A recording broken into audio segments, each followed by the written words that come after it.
So the Democratic National Convention will be happening soon, and the Young Turks, it appears, has been denied a press pass at the DNC. Now, I don't really know how the press is going to be working at the DNC because if my understanding is correct, it's going to be like a virtual event kind of thing, but I'm not sure. But the email that TYT sent out is, did you hear the news? The Democratic Party has denied us press passes at this year's Democratic National Convention. It's fairly stunning for a party that claims to be inclusive to deny us media credentials just because TYT isn't 100% aligned with their interests. We're a progressive media outlet dedicated to exposing the truth about what's happening in this country.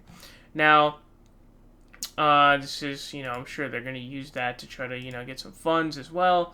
But it's not really surprising to me because, as you guys know, there were reports recently about AOC possibly not even getting a spot at the DNC. But it turns out that she's probably actually going to have a role. But if they were considering whether or not AOC was going to have a role, TYT was definitely a big Bernie supporter. But we also got to remember, guys, and this is what's interesting, TYT does have a big, when it comes to, left-wing stuff or liberal stuff, they do have a diverse array of opinions. You have your centrists like Ben Mankiewicz, and then you have your more progressive people like Anna Kasparian, and then Cenk Uygur is somewhere in the middle of those two people. And so there's never like one specific idea that's like, believed by everybody. I think Ben voted for Elizabeth Warren, and he was kind of shitting the bed pretty hard in their Iowa election coverage. So that's one thing. But one thing you have to remember is Cenk Uygur founded the Justice Democrats. TYT is a big supporter and a big part of the machine when it comes to the machine for progressive candidates to take down corporate candidates. And as you guys see, people are getting taken down left and right at this point.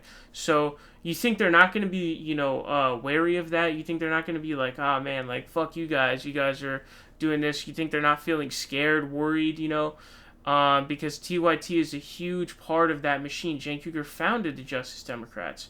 So for me, it's probably like, hey, they're feeling some type of way about TYT because of that, because their news coverage, honestly, especially now, I mean, Cenk Uygur is, the founder and CEO of TYT, and he's 100% telling everyone to vote for Joe Biden. So it's not even really that. I think for me, it's probably, for them, it's, the reason why DNC is probably saying, we're probably not going to give you a pass.